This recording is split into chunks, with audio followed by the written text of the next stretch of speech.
हम बताएं कि प्रधानमंत्री मोदी जी ने आपके दफ्तर के अंदर क्या क्या बातें की हैं? हम नहीं कहते।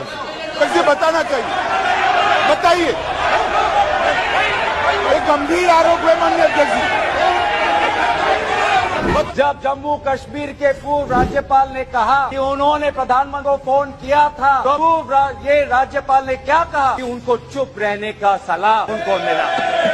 पूर्व एक राज्यपाल ने कहा कि हमने सुरक्षा मांगी थी हमारे पुलवामा के जवानों के लिए, लेकिन हमको कोई सुरक्षा नहीं मिली। प्रधानमंत्री मोदी जी को कबूल करना पड़ेगा कि उनकी डबल इंजन की सरकार, उनकी सरकार मणिपुर में व्यर्थ हो गई है, विफल हो चुकी है। उत्तर पूर्वांचल के राज्य असम और मिजोरम के पुलिस अफसर एक दूसरे पे गोली चला, ये आपकी राष्ट्रीय सुरक्षा की नीति है। अफसोस की बात है सर कि जो सरकार एक इंडिया की बात करती है, आज उन्होंने दो मणिपुर आपने बना दिया। अगर मणिपुर जल रहा है तो भारत जल रहा है, अगर मणिपुर में आग लगी है तो भारत में आग लगी है, अगर मणिपुर विभाजित हुआ है तो भारत विभाजित हुआ है।